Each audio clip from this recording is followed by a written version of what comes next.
you understand the kind of love I've been talking about. The point I want to make, each thing we had one point. And my only point this morning is on a daily basis, along with the other three things that I shared last week, if we could always profess, whatever words you want to use, God knows all things. But it's not just a matter of being like, an almanac. He understands. Behind the knowing all things, he understands. He understands what you're going through greater than any of us ever could. He just wants us to know that. But it goes deeper than that. Remember? Go deeper. What is the deeper? He's saying, I understand as well. I can't think of anything more comforting than the Lord on a daily basis, knowing that he knows all things and he understands. And that's what Peter says to him. Lord, you know all things and you understand me, so you understand what that means. We don't, but Jesus did. And Peter knew that. The point here, who knows exactly how Peter's working through all this? God does. Because see what Jesus says to him. He just carries on in the conversation. We've had this 3-time thing. Plug it in where you will, denials, I don't care what you do with it. They're working through something. Still working on this little rock. A chisel here, a chisel there. A chisel here, a chisel there. It's a beautiful picture. Then we get Jesus giving Peter a prophecy regarding his death, which we read one of the verses of earlier, where Peter's at, where he's going to go. Verses 18 and 19. I tell you the truth. When you were young, you were able to do as you liked. You dressed yourself and went wherever you wanted to go. But when you are old, you will stretch out your hands, and others will dress you and take you where you don't want to go. Jesus said this to let him know by what kind of death he would glorify God. Then Jesus told him, "Follow me." Others will dress you. You won't be putting on your garment and jumping. Others will dress you. Others will lead you. You won't be saying, I'm going to.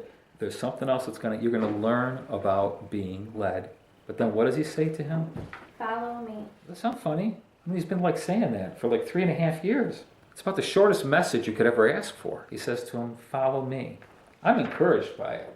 Because what I hear is Steve Cerone screws up and everything. And Jesus is like, well, let's go.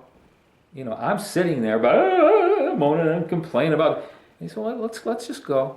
I don't want to go yet. Okay, well, let's sit here then until you're ready to go. We can do that. But I'm telling you, there's something glorious over there.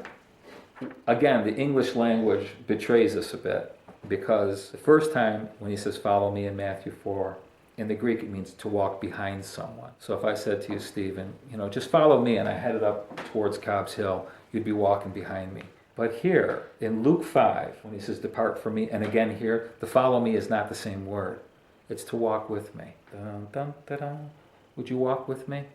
Depart from me, not a chance. Would you walk with me? Arm in arm, side by side. In John 21, when he says to Peter, follow me, it's not a degrading position. Get up and follow me, Peter. He might as well be saying to him, do you love me? Yes, I do. Will you marry me? Can we walk this thing out together? Arm in arm, accompany me. That's what it means to follow me in the Greek there in that passage. It means to walk with me, at my side. I'm proud to walk with you, Peter. But I'm proud to walk with you, Peter. This is, I'm sure, what John had in mind with the follow me. And then we get, if you're familiar with the story, we get John walking by and Peter turning away from Jesus. What about him? Do you remember that? I love Peter. Right to the very end of John's, right at the end of the thing. So Peter made it, right? Well, eventually he did, but not here he didn't. Verses 20 through 22. Peter, turning around, saw the disciple whom Jesus loved following them, the one who also had leaned back on his breast at the supper and said, Lord, who is the one who betrays you? Peter, therefore, seeing him, said to Jesus, Lord, and what about this man? Jesus said to him, if I want him to remain until I come, what is that to you? You follow me. Peter, for crying out loud, mind your own business, would you? He's just said to him, would you walk with me?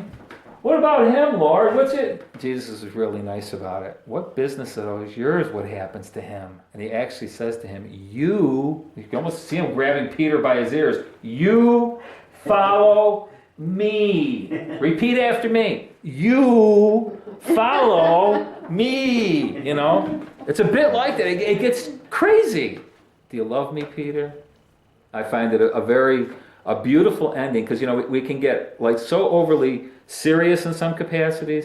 And I see Jesus, he's just like, would everybody please lighten up? Walk with me in this. I want you to know my love. I will teach you about love.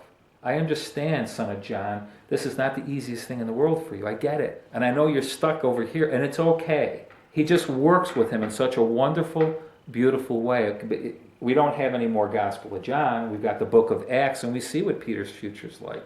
We've got his epistles. We see a life that grows in Christ and eventually is martyred. We see this whole thing develop and unfold. But the way John's Gospel ends, we don't have that. We've got like this place with Peter. And once again, he says, okay, Peter, would you follow me, though? Can we walk this thing out together? Da, da, da, da. Can we just get on with it? The point this morning, like I said, is if we can, on a daily basis, remember God knows all things. Every single thing that is going on, has happened, that God knows all things, and he understands. So it's like he looks at us and says, focus. Keep your focus. See, Peter's wandering a bit. He's distracted. Stay focused, Peter. Follow me. There's a point to all of this. Stay focused. It's a hard thing to stay focused, but we learn. We do learn as long as we continue to walk with him, kind of thing. We can learn how to stay focused, how to keep in mind. He knows all things and he understands. Those are Peter's callings. They're our callings, I think.